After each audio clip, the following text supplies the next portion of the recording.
Je guette. Et qu'est-ce que je vois? Ou plutôt, qu'est-ce que j'ai vu?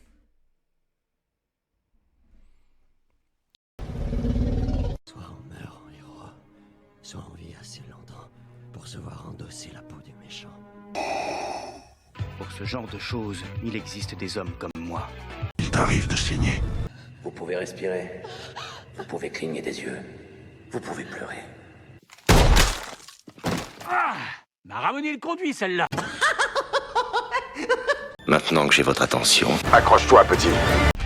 Salut à tous, c'est Fab et Desgarmat sur ma chaîne et aujourd'hui on parle de cinéma, on parle de films d'horreur. Qu'est-ce qui est sorti sur nos écrans en ce mois de juin 2024 au niveau film d'horreur? Et bah là on va parler de Les Guetteurs. Du coup la vidéo sera faite en plusieurs parties. Déjà de quoi ça parle, j'ai envie de dire, ce film évidemment. Ce que je retiens, ce que j'ai aimé, moins aimé, sans spoiler, avec une petite conclusion. On y va ? Il était une fois une Donc le film commence avec une jeune demoiselle, Mina, donc, qui travaille dans une animalerie. Et en gros, elle doit livrer un petit perroquet dans un zoo, voilà, une réserve animalière. Et à un moment, dans son chemin, elle doit traverser une forêt. Son véhicule va tomber en panne, comme de par hasard, et puis elle va se perdre dans cette forêt, mais elle va trouver refuge dans une petite maison déjà occupée par 3 habitants, oui c'est ça, et en fait elle va vite apprendre qu'il y a des règles ici, parce qu'eux aussi sont perdus depuis un moment, et les règles en gros c'est que chaque nuit il y a des habitants de la forêt qui vont les observer, donc ils doivent se montrer, mais qui sont ces mystérieux êtres, donc ces occupants de cette forêt. La forêt est-elle hantée? Donc on va vite découvrir ce mystère dans cette forêt obscure. Voilà, du coup qu'est-ce que je retiens? Qu'est-ce que j'ai aimé? Qu'est-ce que j'ai moins aimé? Et c'était chouette. Ah, ça craint. Ah, immonde. Je t'aime plus que 3 fois 1000. Bah, j'aime bien commencer par le casting, et là c'est pas foufou, j'ai envie de dire.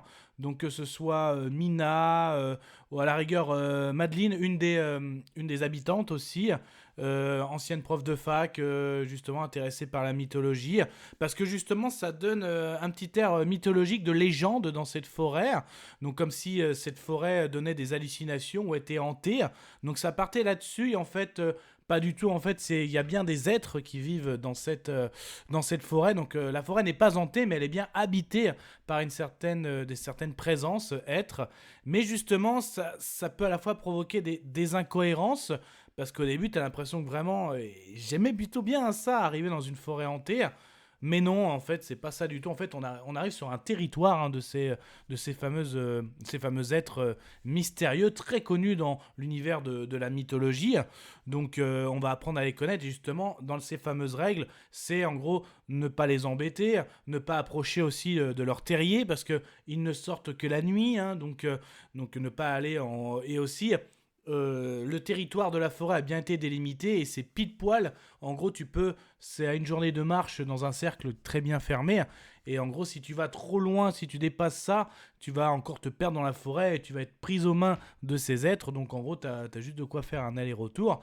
Forcément, notre Mina, elle ne veut pas rester là. Elle va tout faire pour découvrir qui sont ces êtres. Et j'avoue que même si tu apprends à connaître, bah, j'ai pas trouvé ça intéressant, limite avec pas mal d'incohérences, j'arrivais pas à rentrer dans cette histoire. Les êtres bien faits, oui, mais je me redis, pas intéressant. Aucun des personnages tu t'y attaches, même s'il y en a qui disent moi je suis là depuis plusieurs mois, moi au début je suis venu avec mon mari va revenir. Même quand tu apprends vraiment la légende de ces êtres mystérieux, bah, je trouvais qu'il y avait trop d'incohérences. Voilà, donc j'ai peur de trop spoiler, mais en gros moi j'ai pas du tout accroché. Voilà, le fait de se perdre et qu'en fait t'as l'impression qu'elle a cette forêt hantée, mais pas du tout, donc du coup ça fait des incohérences. Pourquoi on trouve plus la voiture, pourquoi la voiture tombe en panne? Bon, j'ai envie de dire, ça peut être une facilité scénaristique, c'est un film d'horreur. Cet oiseau, t'as l'impression qu'il sert à rien, mais à la fois tu trouves à la fin, ah ouais ok ça a servi à ça, mais c'est pas ouf. Donc non, pour moi, même d'un point de vue horrifique, il n'y a rien d'horrible, je trouve, d'horreur, ni de gore, ni rien du tout, si ce n'est que des êtres. Mais après, voilà, même le côté mythologique, historique qui te raconte ça, tu rentres pas dedans. Enfin, moi, je suis pas entré dedans. Bon, autant envoyer la conclusion. Je vais conclure. Conclusion de ce film Les Guetteurs, film d'horreur. Au début, ça a des aspects de forêt hantée, mais pas du tout. Ok, cette forêt est habitée par des êtres mythologiques, donc que je ne vais pas trop dévoiler, je vous laisserai découvrir, mais j'ai pas accroché justement à l'histoire de ces êtres, à l'histoire tout court. Je n'ai pas accroché non plus à ces personnages, même s'il y a un retournement de situation et que le final je trouve pas ouf du tout. Donc non, moi je n'ai pas accroché en gros à ce film d'horreur. Donc mon avis sonore, bah, ça va carrément être un... Par-dessus la troisième Ça, c'est un peu corde. mon avis. Faites votre propre avis. À vous de juger. Et puis n'hésitez pas à vous promener sur la chaîne, hein, donc il y a des playlists sur horrifique, hein, un peu de tout, hein, vous allez voir sur cette chaîne, hein, de la pop culture, hein, donc des avis films, séries, animations, live action. En tout cas, prenez soin de vous, que ce soit devant la toile de cinéma, les plateformes de streaming, tout type d'écran, DVD, Blu-ray. Et puis là, en ce moment, film d'horreur, là, qu'est-ce que vous avez aimé, moins aimé? Donc cette année 2024, que ce soit au cinéma, plateforme, peu importe, on peut parler de tout. Kenavo. Je vous souhaite une agréable soirée. Désolé pour le bordel. Au revoir.